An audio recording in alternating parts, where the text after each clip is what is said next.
अस्सलाम वालेकुम स्टूडेंट्स, कैसे हैं आप सब। अगर आपने अभी तक मेरे चैनल को सब्सक्राइब नहीं किया तो मेरे चैनल को सब्सक्राइब करें और बेल के नोटिफिकेशन को प्रेस कर दें ताकि जो मेरी आने वाली लेटेस्ट वीडियोस हैं वो आप तक पहुंच जाएं। आज की जो मेरी वीडियो है इसमें मैं चैप्टर नंबर 1 को की डेफिनेशंस को एक्सप्लेन करने लगी हूँ। और इसके अलावा अगर आप चैप्टर नंबर 1 का जो चैप्टर का नेम है वो देखें तो वो है वेक्टर्स एंड स्केलर्स। इसके चैप्टर के अकॉर्डिंग हमारे पास कुछ अगर आप जो इसका टॉपिक है नेम है उसके अकॉर्डिंग देखें तो हमारे पास जो सॉल्व प्रॉब्लम यहाँ पे सप्लीमेंट्री प्रॉब्लम्स होंगे वो वेक्टर्स किससे रिलेटेड होंगे या स्केलर से रिलेटेड होंगे। तो सबसे पहले अगर इसका इंट्रोडक्शन देखें तो उसमें डेफिनेशंस हैं कुछ। तो सबसे पहले डेफिनेशन वेक्टर की है, तो देखें क्या लिखा हुआ है। वेक्टर के लिए लिखा हुआ है अ vector is a quantity having both magnitude and direction. कहता है वेक्टर एक ऐसी क्वांटिटी है जिसकी कोई ना कोई मैग्नीट्यूड होती है और साथ उसकी कोई ना कोई डायरेक्शन होती है, ठीक है। और आगे क्या लिख रहा है, सच एज डिस्प्लेसमेंट। डिस्प्लेसमेंट किसे कहते हैं, हमारे पास जो शॉर्टेस्ट डिस्टेंस होता है ना किसी भी जगह जाने का, उसको हम कहते हैं वो डिस्प्लेसमेंट है। नेक्स्ट कहता है वेलोसिटी। अगर इसकी प्रॉपर डेफिनेशन देखें, वेलोसिटी का मतलब होता है rate of change of displacement, तो ये हमारे पास वेलोसिटी कहलाती है। उसके अलावा नेक्स्ट फोर्स है। उसके बाद अगर आप देखें एक्सेलरेशन, तो एक्सेलरेशन किस चीज़ को कहते हैं, the rate of change of velocity is called acceleration, ठीक है। तो ये तो सारे फिजिक्स के टॉपिक थे। कहते हैं ये सारी चीज़ें कहते हैं वेक्टर क्वांटिटी कहते हैं, मतलब इनको कहा जाता है कि ये सारी वेक्टर क्वांटिटी है। कहता है अगर डिस्प्लेसमेंट की बात करें तो उसमें हमारे पास मैग्नीट्यूड भी होगी और साथ कोई ना कोई डायरेक्शन होगी। सिमिलरली वेलोसिटी की अगर आप बात करें उसमें भी कोई ना कोई वैल्यू होगी और साथ उसकी यूनिट होगा, कोई ना कोई, मतलब कोई ना कोई उसकी कह लो डायरेक्शन शो कर रहा होगा वेलोसिटी में भी। उसके बाद फोर्स की अगर आप बात करें, फोर्स में भी हमारे पास क्या होता है, मैग्नीट्यूड भी होती है और साथ कोई ना कोई उसकी डायरेक्शन होती है। नेक्स्ट देखिए एक्सेलरेशन की बात करें, उसमें भी मैग्नीट्यूड और डायरेक्शन दोनों को रिप्रेजेंट करता है। तो ये इसकी प्रॉपर डेफिनेशन है। अगर आपको शॉर्ट क्वेश्चन या फिर आपको वाइवा से रिलेटेड कोई क्वेश्चन पूछे तो आपने वेक्टर का डिफाइन वेक्टर पूछा जाएगा तो आपने ये चीज़ें बतानी है। ये प्रॉपर डेफिनेशन है जिसमें हम डायरेक्शन और मैग्नीट्यूड दोनों को स्टडी करते हैं। उसके अलावा कहता है नेक्स्ट थोड़ी बहुत एक्सप्लेनेशन लिख दी हुई है। लिखा हुआ है graphically a vector is represented bye an arrow OP.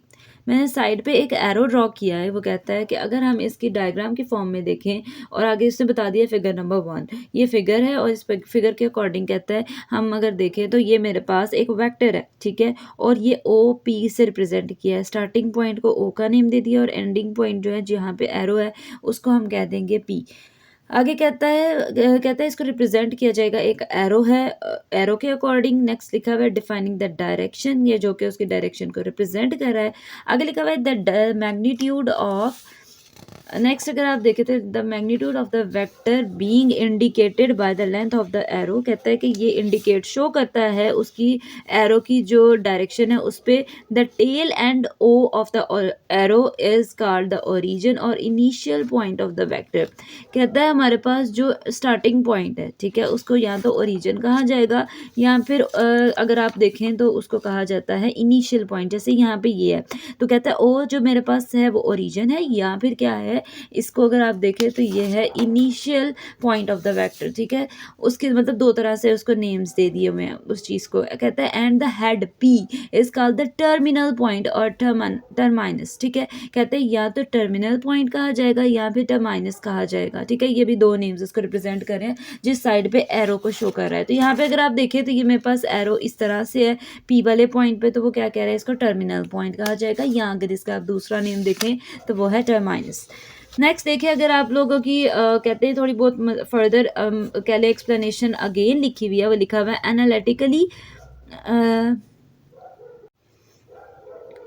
Next अगर आप देखें तो लिखा हुआ है analytically a vector is represented by a letter with an arrow over it. कहता है अगर आप देखें तो मेजॉरिटी अगर उसकी रिप्रेजेंट करने का तरीका देखें ना कि एक वेक्टर को किस तरह से रिप्रेजेंट किया जाता है, तो कहता है उसके ऊपर एक, जैसे ओ से पी तक लिखा हुआ है तो उसके ऊपर एक एरो जो है वो लिखेंगे। जैसे अगर हम वेक्टर ए लिखे कहते हैं फॉर एग्जाम्पल अगर आप देखें तो वेक्टर ए के ऊपर एक एरो लगा हुआ है। एरो रिप्रेजेंट करता है कि ये एक वेक्टर है in figure 1 as it and its magnitude is denoted by. कहता है और अगर हम इसके मैग्नीट्यूड की बात करें तो वो किस तरह से रिप्रेजेंट किया जाएगा, इस तरह से ये मेरे पास वेक्टर वही रहेगा बट इसके साइड पे इस तरह से दो एब्सोल्यूट लग जाते हैं, तो ये मैग्नीट्यूड को रिप्रेजेंट करता है। कहता है या तो इस तरह से लिखा जाएगा या फिर सिंपल ए लिखा जाएगा। आगे लिखा हुआ है, कहता है in printed works bold faced type such as A is use to indicate the vector while simple अगर मैग्नीट्यूड की बात करें और ए इंडिकेट्स इट्स मैग्नीट्यूड। कहता है अगर हम प्रिंटेड फॉर्म में देखें, जैसे अगर आप इस चैप्टर की बात करें तो वेक्टर को मेजॉरिटी जहाँ पे भी उसने वेक्टर की बात की है ना, तो उसको थोड़ा सा बोल्ड बोल्ड लेटर होता है, थोड़ा सा डार्क करके शो किया हुआ है कि ये एक वेक्टर है। ठीक है, तो कहता है मेजॉरिटी अगर हम आपको चैप्टर्स के अकॉर्डिंग देखें, लिखने की बात नहीं अभी कर रहा है, अभी कहता है प्रिंटेड फॉर्म की अगर आप बात देखें तो उसमें हम बोल्ड लेटर से रिप्रेजेंट कर देते हैं। तो देखिए आगे क्या लिखा हुआ है, we shall use this bold face notation in this book. कहता है हम इस बुक पे भी मेजॉरिटी अगर आप चैप्टर्स देखें तो उसमें उसने बोल्ड लेटर से रिप्रेजेंट कर दिया है। नेक्स्ट देखिए the vector OP is also indicated as OP और OP in such case we shall denote its magnitude. कहता है और अगर हम इसकी मैग्नीट्यूड की बात करें तो इस तरह से लिखा जाएगा, यहाँ पर इस तरह से लिखा जाएगा, यहाँ पे लास्ट ऑप्शन ये है कि इस तरह से लिखा जाएगा। इन तीनों तरह से हम वेक्टर जो ओ से बी तक है उसको लिख सकते हैं। ये तो था आपके पास वेक्टर की डेफिनेशन। नेक्स्ट जो डेफिनेशन है वो है स्केलर की डेफिनेशन। स्केलर में ज़्यादा चीज़ें उन्होंने एक्सप्लेन नहीं की, उन्होंने सिर्फ डेफिनेशन बता दी है। कहते हैं a scalar is a quantity have a magnitude but no direction. कहता है स्केलर ऐसी क्वांटिटी है जिसकी कोई ना कोई मैग्नीट्यूड होती है बट उसकी डायरेक्शन कोई नहीं होती। कुत्ते तो नेक्स्ट अगर आप देखें डेफिनेशन वो है स्केलर की।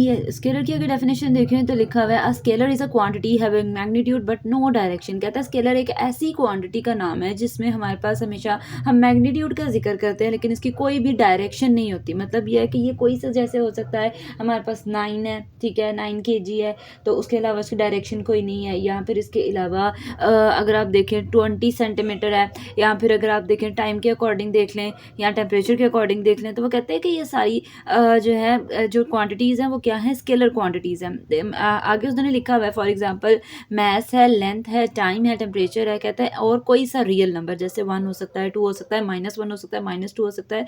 ऐसे तो मतलब ये सारी वैल्यूज़ जो हैं वो क्या हैं, हमारे पास स्केलर क्वांटिटीज़ हैं।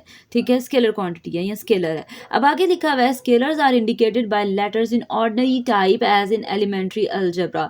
कहते हैं कि जो मेरे पास स्केलर्स है उसको रिप्रेजेंट करने का तरीका क्या है, सिंपल वे में लिखा जाता है अलजेब्रा के अंदर। कहता है operations with scalars follow the same rules as in. कहता है जिस तरह से स्केलर की कोई भी कह लो डिफरेंट चीज़ नहीं है कि उसके ऊपर कोई एरो लगेगा या फिर कुछ रिप्रेजेंट करने का कोई तरीका है। वो कहता है जिस तरह से हम अलजेब्रा में पढ़ते आ रहे हैं सेम वैसे ही हमारे पास इसमें भी स्केलर्स में भी ऑपरेशंस वही रहेंगे।